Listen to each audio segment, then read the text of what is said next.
네, 진방주 목사님 감사합니다. 제가 보니까 시간이 그래도 목사님 좀 늦게 시작했지만 한 50여 분 정도 일단은 아이고, 시간 가는 줄도 몰랐네. 네, 한국 산업 선교의 역사 전반적인 거를 하셨습니다. 물론 이제 이렇게 대화를 하고 질의응답을 하다 보면 또 목사님이 예, 예, 예. 답변하셔야 될 기회가 있어서 말씀하지 못한 거는 충분히 어, 예, 보충이 되실 거라고 생각이 됩니다.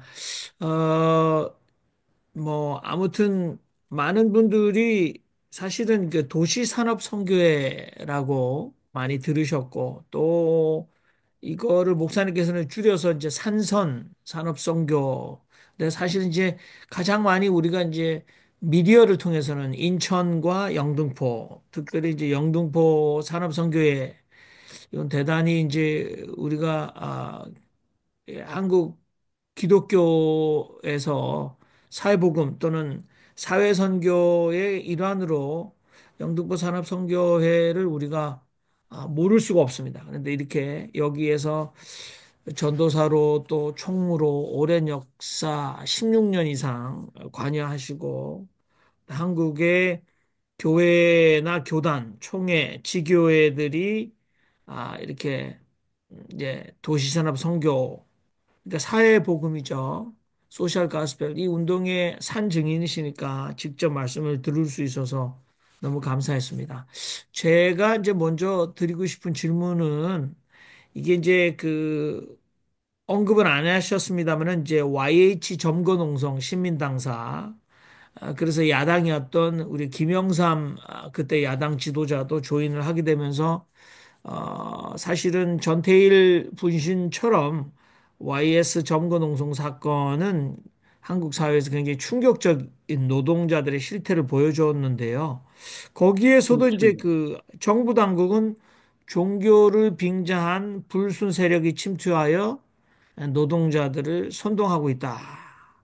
그래서 도시 산업 선교에는 대표적으로 좌익 연공 세력이다. 그래서 그 당시 이제 뭐 또 이 한국의 경찰들이 그 이 사람들 도시 산업 선교를 외세 지원하에서 체제 전복을 시도하는 사람들이고 자본주의 체제를 부정하고 결국은 사회주의 건설을 시도하는 사람들이다. 그러니까 오늘날로 말하면 반정부 세력이었다는 거죠. 그러니까 그 오해를 바르면서 굉장한 그 핍박을 또는 뭐 정치적 탄압을 받으셨는데 그 부분은 한국 사회에서 어떻게 그러한 이 반국가 세력 또 체제 전복 세력이라는 그런 낙인에서 어떻게 스스로 극복하셨고 또 사회적으로는 많은 대중들에게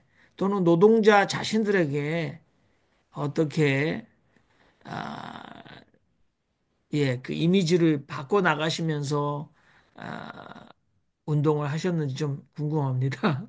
박사님. YH 사건 같은 경우는 굉장히 중요한데요. 그걸 이제 나중에 야외 사건이라고 그렇게 YH니까 야외 사건이다 그렇게 얘기들을 하고 그랬는데 YH 사건 때 이제 글쎄 그때 이제 떨어 죽은 김경주 열사 같은 경우가 이제 그 당시 그 면목동에 있는 동일교회 야학이 있었거든요. 동일교회 청년부가 YH 무역에 다니는 노동자들이 많았었어요. 여성 노동자들이. 어.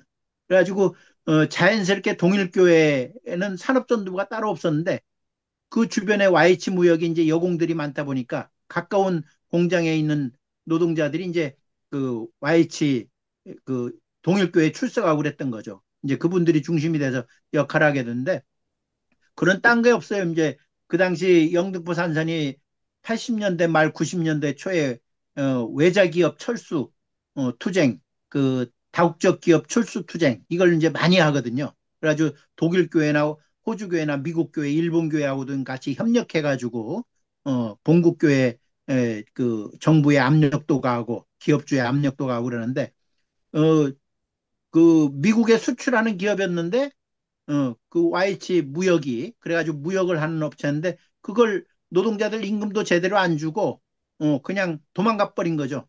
어. 먹고 튄 거예요. 어. 그거에 대해서 이제 단순히 노동자들이 요구하는 거는 사회주의나 뭐 그런 지향이 아니고 내가 받을 임금 달라. 어? 노동 조건 개선 투쟁 정도였죠. 그 당시 70년대, 80년대 초반에. 음.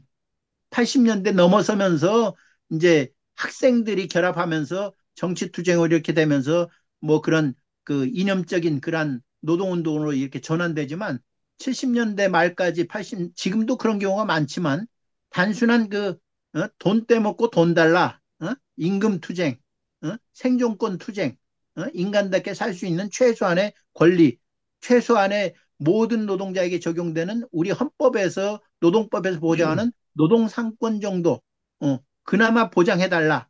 이런 것이 최소한의 요구였던 거죠. 그런데 이제 정부나 국가 차원에서는 그것이 어, 용공, 좌경, 빨갱이, 사회주의를 지향하는 그러한 이념 이런 걸로 막 덮어 씌웠던 거죠. 근데 이제 그게 안 통하는 게 당사자들은 최소한의 인간적인 인간으로서의 최소한의 요구였거든요. 그러니까 막 끝까지 싸우는 거예요. 자기 생명들까지도 내놓으면서 네, 그렇게 고맙습니다. 됐던 거죠.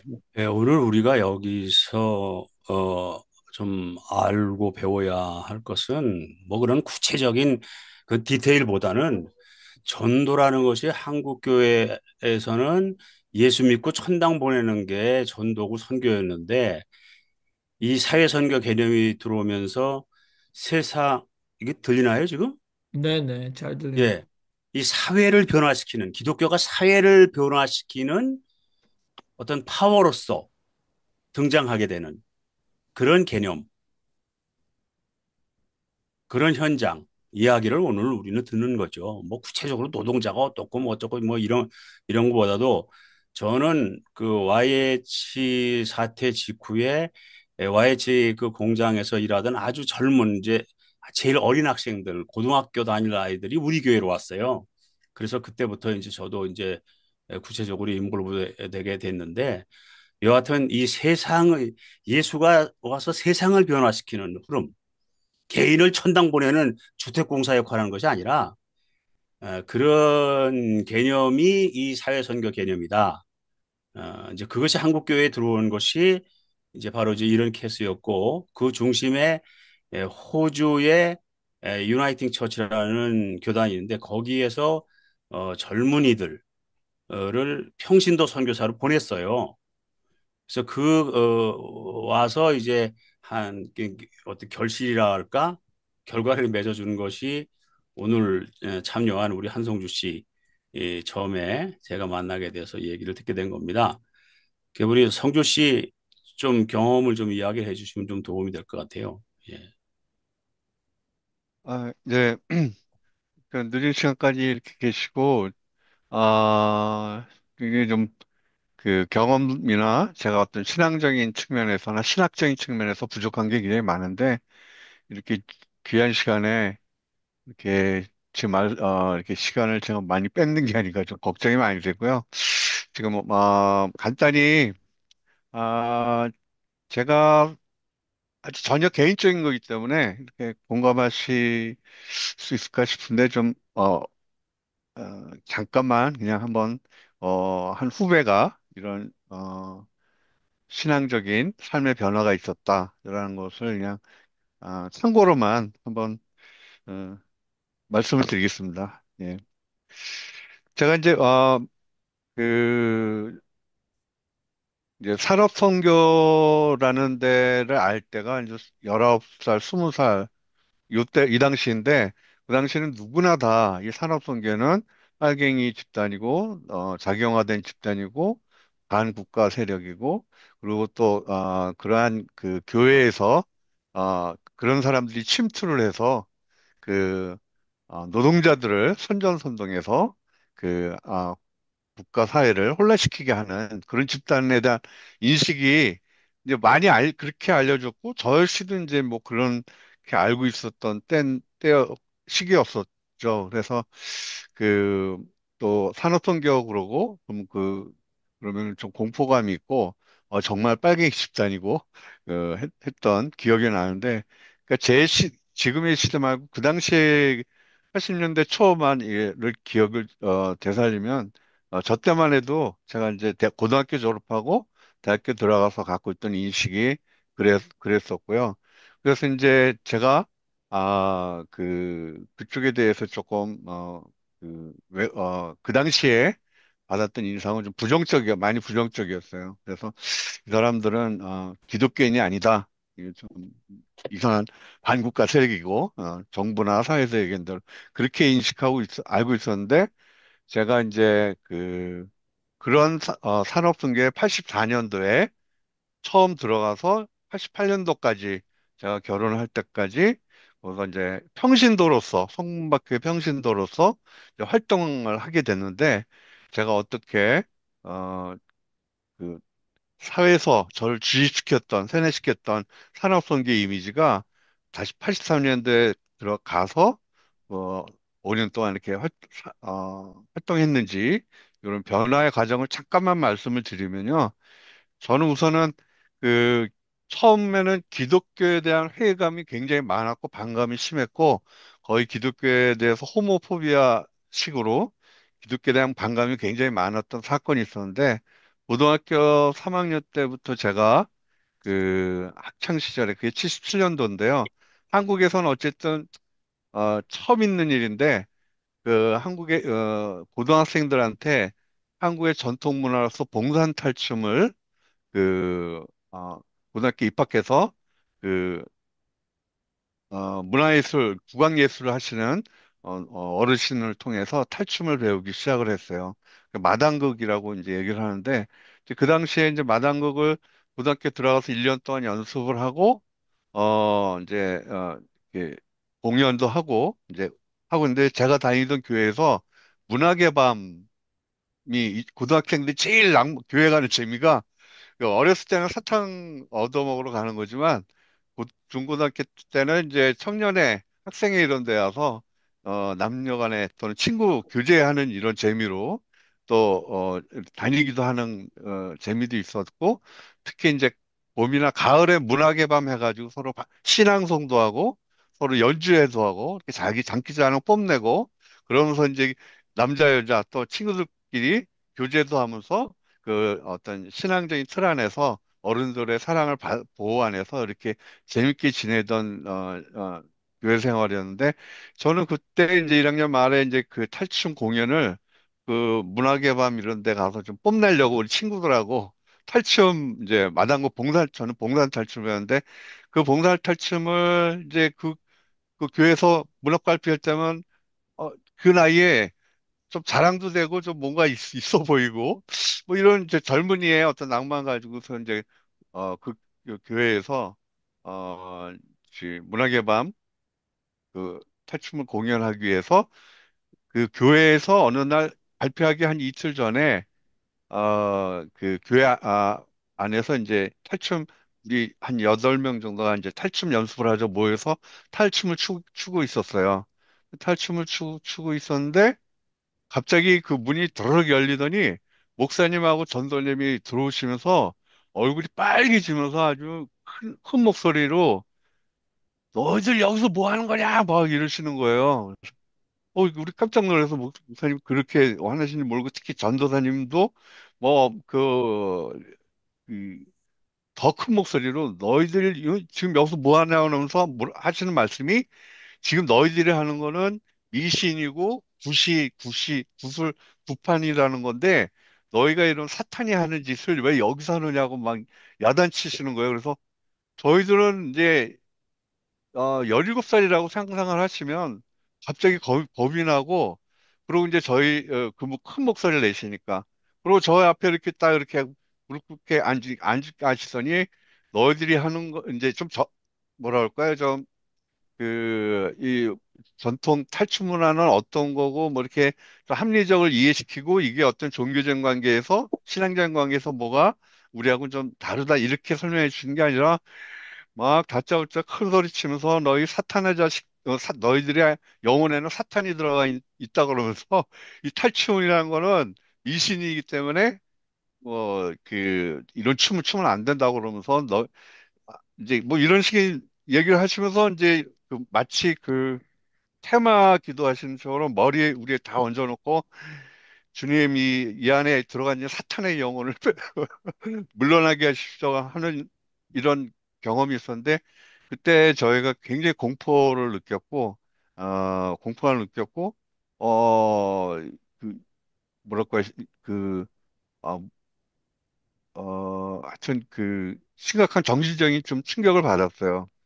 그러면서 이제 너희들 이 공연도 못할 뿐만 아니라 너희들 교회 이걸 하게 한다면은 교회를 나가라고 그러시더라고요. 그래서 제가 이제 충격받던 이 사건은 이제 교회에 쫓겨난 사건에 그래서 결국은 교회에 쫓겨나다시피 어, 이유도 모른 채 그냥 저희는 순수한 마음으로 춤을 추고 전통 문화를 이 친구들하고 같이 공유한다라는 순수한 마음으로 했던 건데 그것이 이제 구세 기원이고 굿이고 사탄의 춤이다라는 것들에 대해서는 전혀 생각을 안 했던 이 어린 나이에 그런 어떤 그 좀 경험을 하면서 교회에 이제 쫓겨나서 이제 다니지 않게 되면서 고등학교 3년 그 이후에는 이제 대학교 들어가기 직전까지는 교회를 안 다니게 됐었고요. 근데 교회를 다니면 이제 좀 이제 거부감이 생겼죠. 근데 이제 교회에 대해서 여기 방모임이 신앙과 신학이라는데 어, 어, 제가 어, 청량리 중앙교라고 고등학교 시험 마치고 대학교 들어간 입학 전에 거기 다니던 교회 친구로부터 이제 그쪽 입장에서는 전도를 받았는데요. 그 친구가 뭐라고 그러냐면은 우리 교회는 너가 다니던 그런 교회가 아니라 신학적이고 신앙적으로 좀 독서를 많이 하는 모임이니까 한번 참여해보지 않겠냐고. 그래서 그, 이제 마침 시험도 끝났겠다.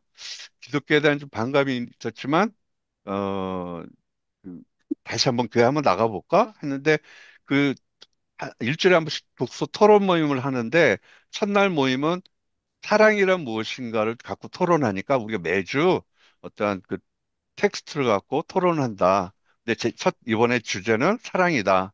근데 이제, 그러냐? 근데 사랑이라고 했을 때는 그 나이 대 맞게 어떤 이성 간의 사랑에 좁혀 있거나 조금 넓게는 뭐 부모의 사랑 정도 얘기하겠지.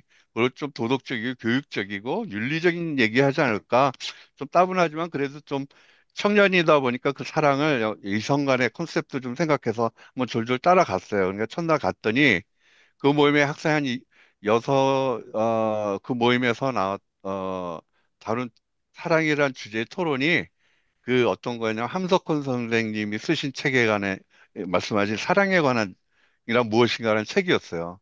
이제 이거는 제가 살아오면서 그 함석헌이라는 분이 누구지도 모르고 사랑이란 개념도 거기서부터 좀 이제 바뀌기 시작한 이 제 인생에 있어서는 어쩌면 그 시간 중에 그 친구 입장에 전도였지만 거기서 처음으로 이제 함석헌 선생님이란 이 성함도 듣고 또 사랑이라는 것을 한번 본격적으로 이렇게 고민하게 된 인생의 하나 시작이 된 점이 아닌가 생각되는데 근데 이제 그 모임에서 토론하고 얘기하는 모습이 과거에 전도사님이 또 진도하시는데 전에 알고 있던 목사님이나 전도사님의 다르게 뭐 예언론이라든지 예정된 어떤 예정론이라든지 말세론이라든지 어린 나이에 이해하기가 어려운 것들을 이렇게 전도하고 교육시켰던 거 반대로 좀 그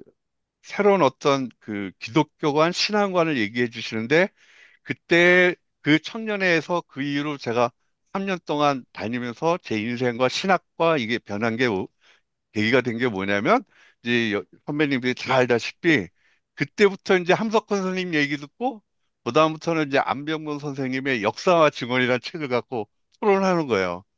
근데 이제 역사와 증언 말도 고날 때는 어려웠는데 근데 그 안병문 선생님의 역사 증언 책은 있는데 거기서 놀라운 경험을 했어요. 뭐냐면 기독교에 대해서 질문을 하라. 의심하라. 그러고, 그, 예를 들면 성서가 그냥 무조건 믿는 게 아니라 성서가 쓰여진 배경, 그 시대의 누가 썼는지 그 시대의 사회적 배경을 이해하고 사회 경제 문화를 이해하면서 그렇게 좀 입체적으로 성서를 바라보면서 우리가 또 질문하고 묻고 그걸 알아가면서 거기 그 시대 구약에 나온 예를 들면 예언자들이 예언을 했을 때 그냥 어떤 그 영적이거나 형이상학적인 게 아니라 그 시대적인 상황. 잠깐만요. 네? 저기, 지금 간증하시는 분 말씀은 네. 다른 날 좀 별도로 발제를 들었으면 좋겠고요. 오늘은 산업선교에 대해서 질의응답을 좀 마무리했으면 좋겠다. 네네네네. 네, 그래서 제가 왜 좀 그러냐면, 좀, 젊은 시절에, 신앙 바뀐 게 이제 안병훈 선생님이거나 이제 말씀드린 게 좀 요약하면, 그래서 그때 그 이후로 이제 선한동 선생님 민중신학을 좀 이해하게 됐고, 그다음에 구티에레즈라는 통해서 이스라엘 역사를 이렇게 공부를 해왔는데, 그러면서 제가 신앙관과 신학 생활 태도가 바뀌면서 84년대에 대해서는 이제 산업선교를 알았을 때, 그 전에 알고 있었던 그 기독교적인 이해 또는 성서에 대한 이해 이런 것들이 바뀌는과 동시에 제가 그 성공받게 된 이미지가 어, 이미지가 바뀌었던, 어, 이유가 되는데요. 그래서 제가 보는 그 성공받게 가게 된 이유는, 아, 그 결정적인 건 그거였어요. 그러니까, 그런 신학적인 것보다는 내가 그 뭐랄까 산업선교를 바라봤을 때는 산업선교가 어떤 역사를 받고 이렇게 한 거는 이제 목사님 말씀하셨지만 저의 신앙적인 태도로서는 뭐냐면은 어떤 어, 뭐랄까 그 강도 만난 사마리아 얘기처럼 하나님 보시기에 아름답다라는 말씀이니까 우리 삶의 현장에서 어떻게 하면 사랑하고 이웃과 함께 어떻게 살아가야 되느냐, 이 문제가 가장 저한테 중요한 문제였고, 전도라는 것이, 어, 우리 교인을 대상화시키지 않고, 그 교인이 스스로가 주인이고, 노동자도 우리가 전도의 대상이 아니라, 바로 하느님 안에 주인으로서 이렇게 대접받고 스스로가 이렇게 삶의, 어, 하느님의 아들로서 이렇게 나서는 거. 그래서 평신도 운동도 좋게 생각한 거는 그 기존에 교육 공부를 많이 하시고 전도하시는 그런 신학자분들이나 목사님만의 일이 아니라 평신도들도 스스로가 삶의 신앙의 주인으로서 목사님 맞지 않게 또는 전도사님 못지않게 이 세상과 자기의 삶과 이 세상을 바꾸는 데 있어서 주인이 이어야만 된다라는 차원에서 제가 산업선교를 바라봤을 때는 그런 활동하게 된 거는 평범한 평신도로서도 우리 하나님 나라라든지 하늘 뜻이 땅에서도 이루어진 것처럼 우리 평신도들도 당당하게 이 크리스찬으로서 주인으로서 내 삶의 주인이고 하나님의 그 어, 뜻을 이렇게 어, 실현할 수 있는 주인으로서 성밖에로서는 삶에 있어서 이웃사랑 또 나 자신을 반성하고 성찰하는 데 있어서 굉장히 좋은 경험이었고 아까 그런 성장 과정에서 과정에서 제가 산업통계에 이렇게 참여하게 된 거에 대해서 이유는 하여튼 그 제 삶을 거기 들어가서도 많이 좀 배웠다. 특히 노동자분들한테 내가 전도하고 가리키고 하러 들어간 게 아니라 그분을 통해서 오히려 사랑도 배우고 이렇게 애정도 배우고 서로 공동체 생활을 하면서 서로 부족한 것을 좀 나누면은 이렇게 서로 위안이 되고 큰 힘이 된다는 걸 오히려 거기 가서 제가 전도나 선교하는 입장이 아니라 그분들한테 많은 사랑을 받았구나. 라는 경험을 그 성부학교에서 많이 했었습니다. 그래서 하여튼 그 조금 그 두없이 말씀드려서 죄송합니다. 네, 네, 한성주 네, 선생님 감사합니다. 도움이 많이 됐습니다. 우선은 뭐 네, 한성주 선생님께는 우리가 이제 평신도 신학이라고 얘기하지만 네, 예수 자체가 평신도였다. 그러니까 네, 네, 지금까지 네, 네, 기라성 맞습니다. 같은 네, 많은 신학자들은 예. 안수를 받거나 교역자, 그러니까 그런 사람들은 없다. 그러니까 우리는 이곳에서는 평신도라는 단어를 굉장히 좀 금기어 중에 하나입니다. 그렇게 아, 네, 인식해 네. 주시고 스스로 이게 네, 예, 예. 평신도라고 하실 필요가 없다. 이렇게 아, 네, 네. 생각하시면 좋을 예, 것 같고. 예, 지금 이제 말씀을 나눠 들으면서 우리가 이제 그 도시산업 선교회는 정말 한국의 민중신학의 토대가 되었다라고 이제 흔히들 얘기하는데 정말 치열하게 가장 그 삶의 현장에서 신앙의 의미, 신학의 의미를 물으셨던 것 같고요.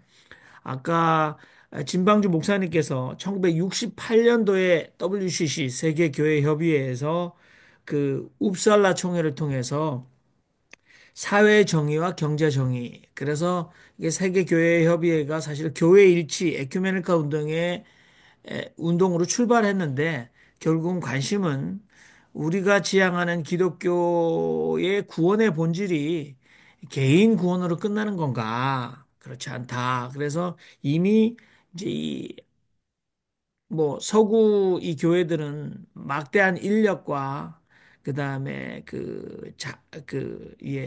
또는 리소스 그러니까 자신들이 가지고 있는 그런 역사적인 또는 가지고 있던 재정이라든지 이런 힘으로 여기에 대한 정리를 굉장히 많이 했고 또 뭐 그 당시에는 한국 교회가 제3세계 일부였겠죠. 제3세계의 이 선교지 한국 사회에서 지나치게 그 근본주의적인 개인 구원에만 경도되지 않도록 많은 지원을 아끼지 않았다라는 걸 우리가 아까 진방주 목사님 말씀을 통해서도 생생하게 들을 수 있었습니다. 우리 김성봉 목사님이 또 민중 목회자로서 30년 이상 살아오셨고 또 지난번에 김성봉 목사님의 고백은 민중 목회자로서 어마어마하게 내 청춘을 불러 살아왔지만 결국은 사람과 또는 민중들과 분리되거나 또는 민중들이 떠나버리고 등을 돌려버린 그런 노후의 자신을 돌아본다라는 반성도 스스로 하셨는데 아, 저희가 그래도 지금 여기서 진지하게 뭐 시간이 많이 갔습니다만은 아, 우리가 믿는 구원은 무엇인가라는 본질적인 그 당시에 우리 한승주 선생님이 사랑이란 무엇인가를 가지고 함석권 선생님 평신도 지도자인 함석권 선생님을 통해서 깨우쳐서 인생이 변하셨다고 말씀하신 것처럼 오늘 도시산업 선교에서 이 선교란 무엇인가 전도란 무엇인가에 대한 좀 진지한 발견이 또 있어야 될 것 같다는 생각이 듭니다. 자, 마이크 켜신 분들 많이 계신데 우리 윤정현 신부님도 그러시고 근데 우선은 김성복 목사님 먼저 말씀을 하시죠. 뭐 혹시나 하실 말씀 있으시면. 컴퓨터가 고장이 나서 지금 휴대폰으로 오늘 참석을 했습니다. 진방주 목사님 반갑습니다. 예, 평소에 많이 뵀는데 공식적으로 인사를 제대로 못했는데 오늘 이렇게 인사드리게 됐습니다. 인천의 산업선교는 조지오글 목사님부터 시작해서 감리교회가 주축이 되었습니다. 근데 1984년에 그 기독노동자 연맹이 만들어지는데 그 회장을 어, 유동호 회장님이 한국 기독교 총연합회 노동자 회장. 연맹 유동호 회장님이 되신 거죠? 예, 예, 예. 예, 한 그 명이 조직이 서울 기독노동자 총연맹 회장하고 누구요? 한 명이 서울. 아, 예, 서울 인천 기독노동자 연맹은 누가 정동근 집사님이 하셨나요? 예, 그럴 거예요. 유동호 회장이 전국 회장하고. 네네. 그 조직이 좀 활성화됐더라면 좋았을 텐데, 저기 뭐야, 그 다음에 수련회 가가지고, 이렇게, 사망 사고가 있고 그래가지고, 조직에 좀 타격을 입은 것이 안타깝습니다. 그 기독노동자연맹에서 5월 1일 날 메이데이 행사를 했는데, 저희 교회 마당에서 했습니다. 그 기독노동자연맹에서 개최한 노동절 행사. 그래서 한 500명에서 한 1000명 단위로 이렇게 많이 모였댔거든요. 그래서 그런 좋은 기억이 있어서 잠깐 말씀을 나눠봤습니다. 감사합니다. 예, 아이고, 또 우리 김성봉 목사님이 인천 도시산업 선교에 많은 연관을 가지고, 예, 있으신 말씀을 하신 것 같습니다. 우리 윤정희 신부님도 말씀하시죠? 예, 음. 마이크 켜주시죠. 예, 산업선교 얘기는 이제 여러 루트를 통해서 우리가 들을 기회가 있고 또 들어왔고, 근데 오늘은 특별히 호주 이제 시드니에서 한성주 우리 선생님이 참석해서 호주 유나이팅 처치가 어떻게 해서 영등포 산성과 관계를 갖고 어떤 분들을 보내서 이렇게 같이 협력을 했는지 그 얘기를 좀 듣고 싶어요.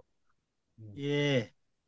그 호주 교회는 한국 선교를 할 때 부산과 경남 지역 중심으로 이제 선교지 분할을 할 때 그래가지고 해왔었어요. 그런데 이제 산업선교가 이제 시작이 되면서 이제 지구위원회를 저희 총회에서 이제 만들게 되는데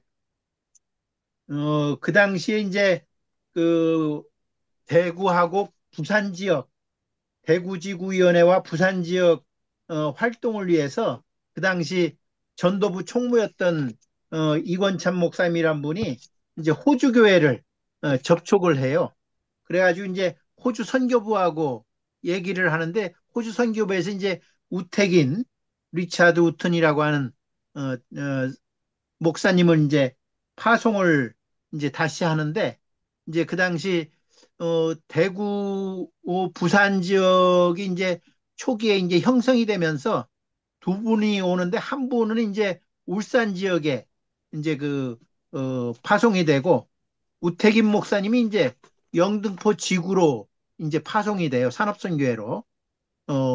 64년에서 69년 평신 어, 평신도 연합회 활동이 활발하게 이렇게 되던 때, 그 당시 와가지고 한 5년 정도 이렇게 이제 활동을 하고 돌아가시는데, 그 다음에 이제 그 76년에서 78년까지 라벤더 선교사님이 이제 오시게 되는데, 이 당시는 한참 이제 유신 정권이 들어서서 삼선 개헌 이후에 이제 독재 정권이 강화되던 그러한 속에서 이제 노동자들 싸움이나 이런 거를 이제 외국에 호주에도 알리고 영문을 해서 알리고 이러다 보니까 이제 그 비자를 연장을 안 해주는 거예요. 그래서 쫓겨나다시피 어, 라벤더 선교사가 이제 노동자들의 소리를 듣고 노동자들의 삶과 상황을 이렇게 이제 영문으로 해서 이제 호주 교회나 외국 교회에 알리다 보니까 이 양반은 이제 정부에서 비자를 안 줘가지고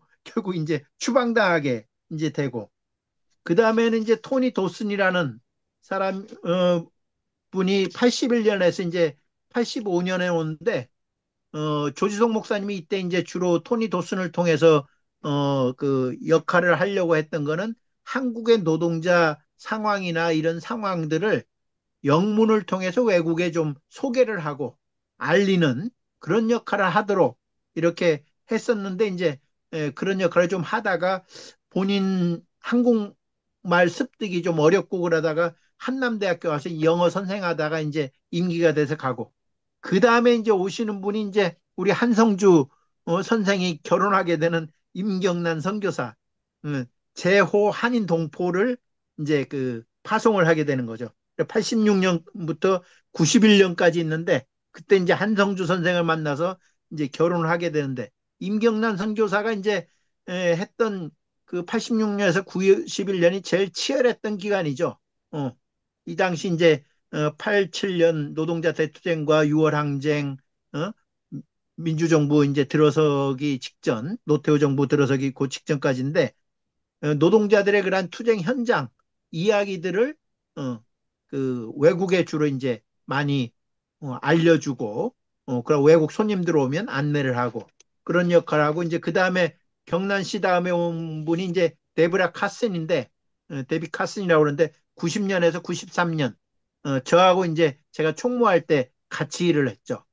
이때 이제 외자 기업, 다국적 기업들이 한국 노동조합이 민주화되면서 철수들을 많이 하거든요. 독일 기업, 미국 기업, 일본 기업 막 다 호주 기업 이런 데 막 철수하려고 하니까 외자 기업 철수 반대 투쟁이나 이런 다국적 기업 투쟁들을 많이 하는데 그러한 것들을 이제 그 외국에 알리고 외국 교회와의 관계 속에서 그 투쟁들을 지원하고 철수 투쟁을 막는다든가 철수하면서 하는 밀린 퇴직금이라든가 노동자들 보상금들을 제대로 받게 한다든가 이런 것들을 이제 그 당시 독일 교회, 호주 교회, 뭐 일본 교회, 미국 교회들하고 같이 협력해서 NCC 차원하고 같이 해가지고 이제 그런 외자 기업, 다국적 기업에 대한 철수 투쟁을 같이 협력해서 하는.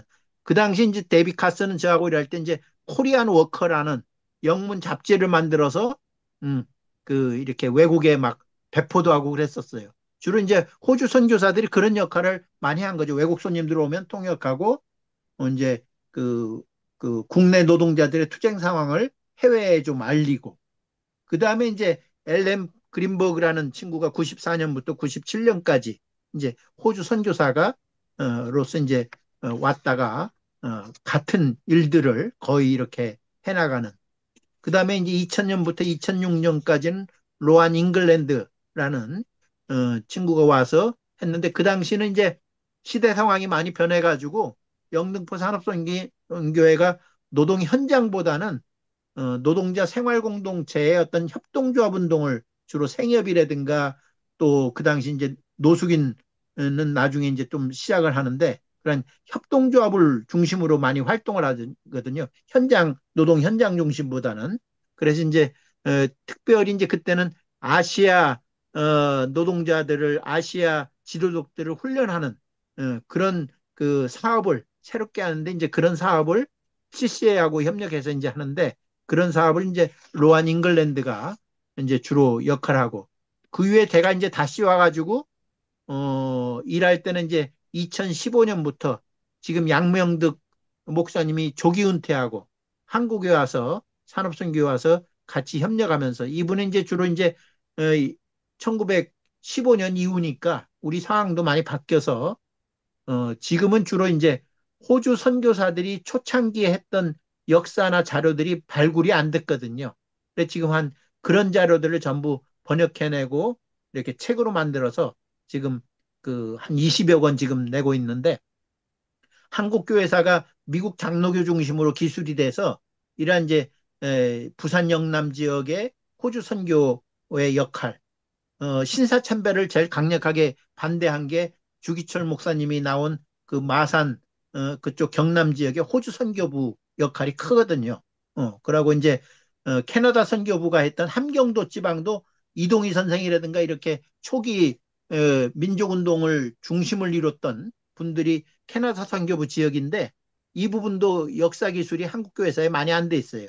그런데 이제 그것도 발굴이 돼야 되는데 그런 역할들을 지금 이제 하고 있죠. 예. 그렇게 하면서 이제 호주 선교부하고 많이 이제 긴밀하게 60년대 이전에는 해방 전이나 이럴 때는 부산 경남 지역 중심으로 이제 호주 선교부가 협력했고 기존 선교부들처럼 60년대 이후에는 이제 존 브라운 목사님, 변조은 목사님이란 분이 장신대 교수하다가 돌아가서 세계 선교부 총무를 하시거든요. 그러니까 한국 상황에 대해서 알고 그러니까 이분이 이제 호주 선교부 세계 선교 정책에서 이제 한국의 이런 노동자를 지원하는 노동자와 협력하는 이런 활동 중심의 영등포 산업선교회를 선교 협력 중심 협력지로 이렇게 아주 이제 그동안 해왔던 거죠. 예. 네. 예, 고맙습니다. 예. 저는 이제 제가 말씀을 들으면서 그 정말 세계 교회 협의회나 또는 미국이나 호주 같은 이 나라의 그 진보적 교단이라고 생각하죠. 빚진 바가 굉장히 한국 교회가 많다 그런 생각이 듭니다. 근데 이제 제가 있는 미국에서는 교단마다 뭐 이 선교나 전교, 그 선교 정책이 다르긴 합니다. 근데 이제 미국 자체가 이제 종교와 국가가 분리되면서 종교는 사적인 영역이 되잖아요. 그리고 뭐 흔하게 하는 말씀들처럼 이 복음이 유럽에서는 이제 그 문화가 됐지만 미국으로 와서 어, 기업이 됐다. 그래서 미국 교회의 특징은 이제 지나치게 자본주의화 되었다. 그런데 이제 거기 한 단계 더 나가서 미국에서 수출한 한국 기독교는 재벌이 됐다 이렇게 비아냥거리거든요. 근데 뭐 미국 교회가 물론 이 복음주의라고 얘기하는 이 근본주의자들이 주류는 아닙니다. 그런데 이제 미국 자체 내에서 그래도 기독교 신앙을 가졌다는 사람들이 결국은 이제 트럼프 2기를 출범시키고 있거든요. 그리고 이제 한국 이렇게 그 호주라든지 WCC 미국의 진보 교단의 지원을 받았던 한국 기독교는 지금 이제 뭐 김진호 목사님 하셨습니다만은 웰빙 보수주의 강남을 중심으로 하는 이 후발 대형 교회 뭐 자기들만의 천국 지상 천국을 만들고 있지 않습니까? 그리고 이제 광장 기독교인 정광훈은 경제적 아주 유복한 상황에서 웰빙 보수주의에서 소외된 사람들이 결국은 지금 아, 반국가 세력이죠, 그 사람들이 사실은. 근데 거기에 지금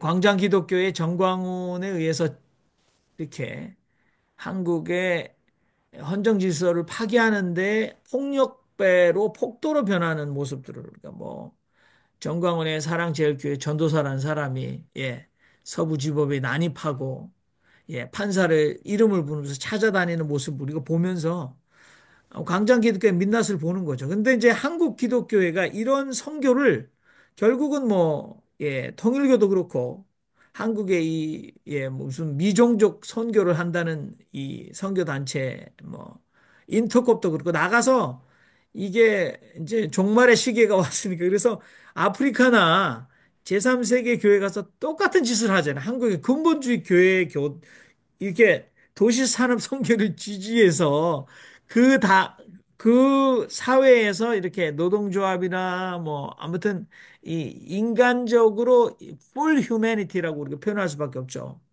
full humanity를 성경이 원하는 full humanity를 회복할 수 있도록 돕기보다는 결국은 또다시 거기 가서 근본주의적 이 개인 구원 우선의 뭐 영혼 구원, 구령 사업을 하고 있으니까 혼란스럽기는 좀 마찬가지다. 그런 생각이 좀 듭니다. 저도 미국에 있으면서 왜 미국은 이렇게 진보적 교단을 제외하고도 트럼프 2기를 탄생시키는 복음주의자들이 이렇게 미국 사회에서 많은가? 왜 미국 사회 내에서 이번에 성공의 여성 사제께서 이 트럼프 취임의 그 예배를 드릴 때 트럼프를 바라보면서 여러분 하셨던 그 설교 일부를 들으셨는데 왜 그 꼴일까? 미국 교회는. 그런데 한국 교회 들어가 봐도 이렇게 호주에서 유나이팅 처치의 엄청난 지원을 지금도 받고 있고 또 진방주 목사님 같은 분이 탄생하시고 평생을 헌신하시고 한승주 선생님 같은 개인적으로 정말 깨달음의 어떤 이 삶이 변형되는 순간들을 가진 개인들도 나오고 있는데 왜 한국 교회의 이 웰빙 보수주의와 광장 기독교는 저 모양이고 저 사람들이 가진 돈으로 해외에 나가서 하는 선교는 왜 또다시 이단적인가라는 그런 고민들을 너무 거대 담론입니다. 할 수밖에 없다는 생각이 듭니다. 다른 의견이 있으신 분은 또 편안하게 좀 말씀을 하셨으면 좋겠습니다. 우리 뭐 지성수 목사님 기획을 하셨는데 그래도 이번에 또 호주도 갔다 오셔서 우리 변대레사 선생님 파리에서 지금 계신데 또 마이크 키셨어요. 말씀하시죠. 네, 저는 여기서 사실 불문학을 하지 않고 노동 행정을 여기서 2년 동안 공부를 했어요. 노동 행정 관련. 그래서 제가 저도 굉장히 그 노동에 관심이 많고 전태일 열사를 위해서 제가 할 수 있는 건 이 분야의 공부다. 그래서 여기서 저도 노동자의 관심을. 그러니까 첫째 노동자는요. 1인 1기. 여기 기술학교가 굉장히 많아요. 무상교육인데 계속 일반 공부를 하고 싶은 사람, 아니면은 의사의 자식이라도 나는 공부하기 싫어, 나는 요리사가 될래, 그럼 요리 학교가 있고, 뭐 유리공예 학교도 있고, 무슨 건축 학교도 있고, 그게 중학교부터 시작이 돼요. 그러니까 전부 무상교육이니까. 그리고 이제 고등학교가 되면서부터 직접 현장에 가서 그 실습을 하는 거예요. 그러면서 실습을 하는 동안에 약간의 월급을 받아요. 그래서 이런 게, 저는 이런 게 저희 집안에도 형제가 많다 보니까 머리가 좋아서 공부하는 사람, 공부를 해도 안 되는 사람. 그래서 그래서 저는 이제 이 1인 1기 교육, 그게 굉장히 필요하다. 그래서 그걸 직업교육 학교가 너무 많아요, 여기는. 다 무료고. 특히 기업하고 연결이 돼 있어서 계속 그 의무교육 중학교 과정이 끝나면 월급을 받으니까. 근데 그게 회사, 회계사가 되고, 뭐 굉장한 회계사가 아니라 뭐야, 이거, 음, 전산 관리하는 그 회계. 그런 것도 배우고 다양한 분야에서 자기 기술이 있는 거예요. 그러니까 죽을 때까지 먹고 살 수 있는 거예요. 그게 무슨 심지어는 돼지고기 요리사 뭐 이렇게. 그래서 근데 그게 전부 무상교육이에요. 그러니까 그리고 또 이제 파리의 근교에 그런 그 교육기관이 있지만은 에, 친척 집에 있지도 않고, 그러니까 제가 사진을 보낸 게 그런 근로자, 청소년 근로자, 또 지방에서 오는 대학생들을 위한 그 공동 기숙사가 있어요. 그래서 그걸 너무 관리를 잘해. 그래서 거기 아무나 입주하는 게 아니고, 말라, 난 지방에서 올라온 청소년 근로자다. 지방에서 올라온 대학생이다. 그러면은 그냥 그 월세가 굉장히 저렴해요. 조금밖에 안 돼. 그렇기 때문에 저는 이제 이런 거를 보면서 바로 이거다. 지방에서 서울에 올라오면 친척이 있어도 그냥 꼭 끼어 자고 잘 곳이 없어. 그리고 특히 중요한 거는 이 기본 월급. 그래서 최저 임금이 있어요. 최저 시간제가 있고. 그래서 인간답게 그렇지, 네가 뭐 어, 그 월급의 차이가 분명히 있어요. 왜? 음, 대학교 나오고 공부를 많이 한 사람 월급하고 뭐 하여튼 차가 있어. 그렇지만은 최저임금제가 분명히 있고, 또 야간 근무를 하면은 또 추가 수당이 있고. 그렇기 때문에 얘네들이 그 그러니까 예를 들어서 그 배관공들 1시간 와서 이렇게 봐주면 의사 출장비하고 거의 비슷해요. 그렇기 때문에 뭐 그 직업 귀천이라는 게 없죠. 거의 없고. 그래서 저는 지금 한국에서 프랑스 요리, 프랑스 그 베이커리 빵 학교가 굉장히 한국 사람으로 인기가 많아요. 그런 것도 저 그런 거 보면서 이게 잘못돼서, 어느 대사 부인이 숙명여대 출신이에요. 그분이 여기 사립요리학교 꼬르동블로라는 걸 가서 보고 그 학교하고 MOU를 한 거예요. 그러니까는 숙명여대에 여기 사립 그 요리학교가 들어갔어. 그러니까 한국에서 대학생들이 거기를 들어가요. 얼마나 비싼 줄 아세요? 그래서 나는 그 대사 부인한테 뭐 내가 말할 기회는 없었지만, 아유, 그러질 말고 한국의 그 직업학교하고 또 여기 일종의 프랑스에 많은 요리 직업학교가 있어요. 거기하고 MOU를 해서 그냥 무료로 공부를 해야지. 그냥 지금 한국에 있는 그 숙명여대에 있는 꼬동블루는 대박이에요, 대박. 그러면 난 좋아. 그러면은 그 대사 부인으로서 꼬르동블루에 한국 요리과를 넣어야 될 거 아니에요. 그러면 프랑스 애들도 한국 전통 요리, 궁중 요리, 여기도 그 대장금이 인기였거든요. 그러면은 이 윈윈, 좋아. 한국의 꼬르동블루 가. 그러면은 꼬르동블루에 그 궁중요리과 회 이런 거 없이 일방적으로 꼬르동블루가 숙명여대 돼가지고 숙명여대는 대박을 쳤어요. 거기 그냥 얼마나 많은 한국 사람들이 그 프랑스 요리 배운다고. 그러니까 그건 대학교 다 졸업하고 돈이 있어야 되고.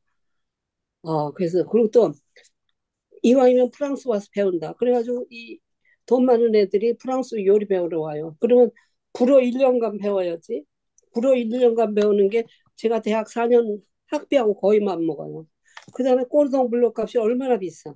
또 여기 체류해야지. 그래서 이건 장사 안 되는 거다. 우리가 한국이 봉이다, 봉. 그러니까 한국에도 제가 말하고 싶은 건 그렇게 요리 배우고 싶은 사람이 많다. 그러면 중학교 과정부터 요리 시작하는 거예요. 중학교 과정부터. 그래서 저는 특히 산업재해가 제가 집중적으로 공부한 거예요. 그래서 산업재해, 저 유심히 보면 길거리나 건축이나 이렇게 보면 한국은 얼마나 산업재해가 그냥 여기도 있지만 너무 많아, 너무 많아. 사람이, 그러니까 이제 이래, 아유, 집 팔자야. 뭐, 지네들이 미리 예방 안 하고 그렇게 해서 떨어져 죽으면은, 저는 가슴이 철렁철렁하고 우리는 야만족이다. 어쩜 그렇게 돈을 안 들이고 그냥 그 임시직 써가지고 저는 그래서 지금 어느 아파트에 어느 노동자가 저렇게 죽었나 싶어가지고 저는 건물 들어가면 성부와 성당 거기 억울하게 죽은 노동자 귀신이 있어 틀림없이. 그러니까 최저임금 제도가 있어야 되고 또 실직 보험이 있어요. 그런 거를 저는 여기서 왜냐하면 회사가 다 잘 되려는 일이 보장이 안 돼 있으니까 예를 들어서 내가 최소한 어, 3개월 아니면 6개월을 내가 꾸준히 일했다. 그럼 여기 실직보험이 딱딱 나와요. 약간 한 80%로. 그러니까 이게 바로 선진국이며 이게 카톨릭 국가로구나. 이게 자유평등 박애의 정신으로 인간은 평등하다. 그리고 노동자, 니네들 손이 얼마나 중요한데, 니네들 손으로 이렇게 이끌어 나가니까 얘네들한테 그런 그 노동에 대한 신성을 일깨주고 그리고 그러니까 저희 집 앞에 이 기숙사가 있어요. 그래서 내가 바로 앞에 조그맣게 찍은 거예요. 그럼 거기 노동자들이 대학생이든 뭐 노동자든 이거 정부에서 하는 거예요. 시에서. 그래서 이렇게 왔다 갔다 하는 걸 보고 그러니까 집 걱정 안 하지. 한국은 그냥 막 방이 없고 뭐 저기 신림동에 어디 그 뭐 고시 거기 가서 쭈그려 자고 정말 사람으로 태어나서 어쩜 저럴 수가 있는가. 그렇게 서울에 건물이 넘쳐 흐르는데 어떻게 노동자가 잘 것이 없고 대학생들이 잘 것이 없고 이런 거를 교회가 앞장서서 정말 하느님의 이름으로 인간 평등을 실천했으면 좋겠습니다. 그만입니다. 네, 감사합니다.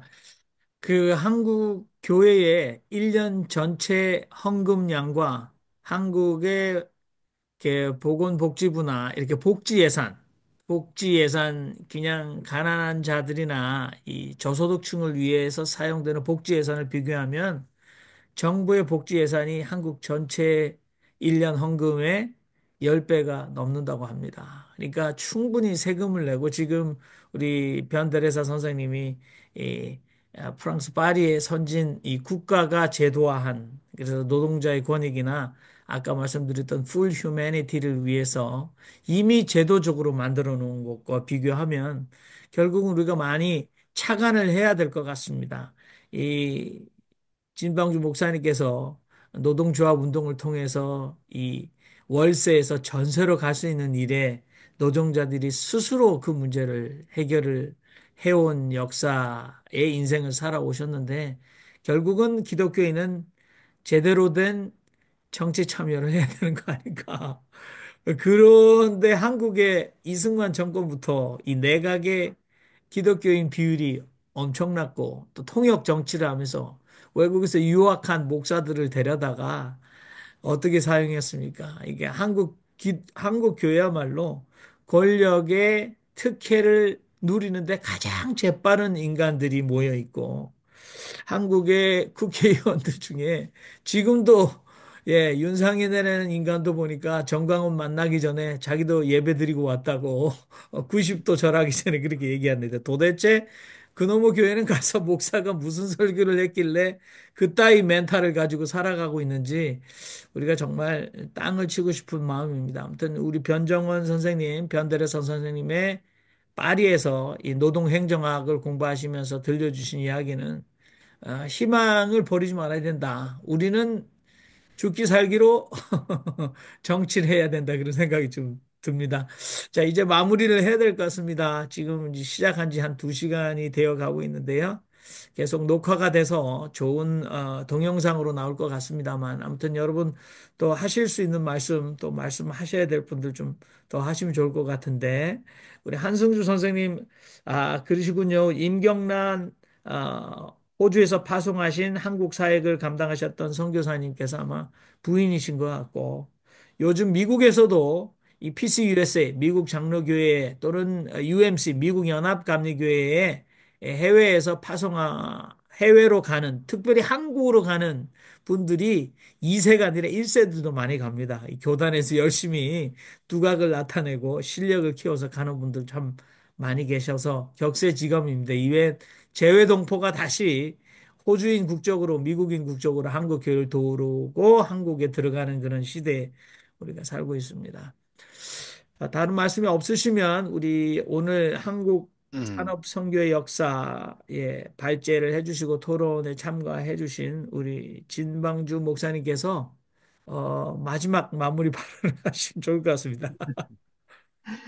어, 몇 년 전에 그 철도 지하철 공동 투쟁이 그 94년에 있었는데 30주년 기념식을 한다고 모임이 있었어요.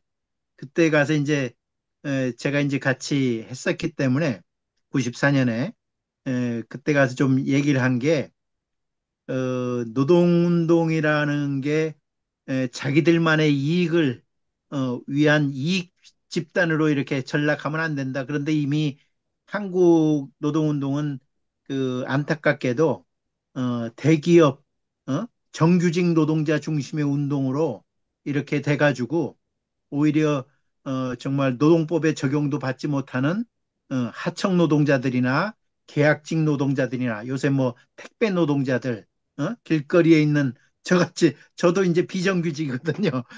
이러한 노동자들의 권익을 이렇게 받지 못하는 이런 걸 위해서 어, 합법적인 그런 노동조합, 그 힘이 있는 노동조합들이 그런 일을 해야 되는데 좀 그러지 못해서 좀 안타깝다. 노동운동의 방향에 대해서 근본적으로 좀 다시 생각해야 되는. 이게 또 다른 이익 집단이 되면 이게 노동운동 하나만 한 운동 아니냐. 사람이 변화되고 세상의 평화와 세상의 평등과 민주적인 사회를 이렇게 이루어 나가도록 하는데 그 기여를 하는 그런 노동운동이 돼야지 노동자 집단의 일부 집단의 이익을 어? 중심으로 하는 운동이 되면 안 된다. 그래가지고 이제 왜냐하면 이제 철도 문재인 정부가 들어서면서 KTX 여승무원들이 해고됐었거든요. 근데 이제 저는 이제 KTX 여승무원들이 비정규직이니까 여승무원 노동자들 문제를 먼저 다룰 줄 알았더니 본조에 해고된 노동자 문제를 먼저 해서 본조 조합원들 먼저 복직시키고 나중에 이제 여승무원들 문제를 다루면서 이제 나중에 이제 복직되긴 했지만 그래 그게 거기에 대해서 좀 섭섭한 게 있었거든요. 그래서 그런 얘기를 했는데 어, 산업선교와 노동조합을 지원하는 것도 노동자, 하나님의 형상을 지닌 노동자의 인간다운 삶의 향상을 위해서 이렇게 하는 거고, 보다 더 복된 세상을 만들기 위해서 이제 하는 건데, 또 다른 괴물처럼 그냥, 힘 있는 노동조합 중심으로 이렇게 이 집단으로 전락하는, 그런 그 길을 또 한국노총이 했던 것처럼 또 다른 전철을 밟는, 그래서, 노동자들에 대한 이런 근본적인 뭐 사상교육이면 사상교육, 우리 기독교에서는 신앙교육이면 신앙교육, 이런 훈련들을 통해서 정말 민주적인 인간, 평화를 사랑하는 인간, 어? 또 정의를 세우는 인간의 어떤 변화, 여기에 좀 그 중심을 두면서 산업선교도 이렇게 근본적인 우리가 하는 게 노동자들의 이익을 위한 운동이 아니고 이런 그 사람의 변화를 어, 예수를 따르는 사람의 변화를 어, 어, 그 추구하는 게 산업선교의 이제 본질이 아닌가 그런 생각을 많이 이렇게 하게 됩니다. 네, 감사합니다. 우리 오늘 한국 산업선교의 역사, 우리 영등포 산업선교회 총무 역임을 하셨던 진방주 목사님의 순서를 여기서 마치겠습니다. 감사합니다. 네. 감사합니다. 감사합니다. 네.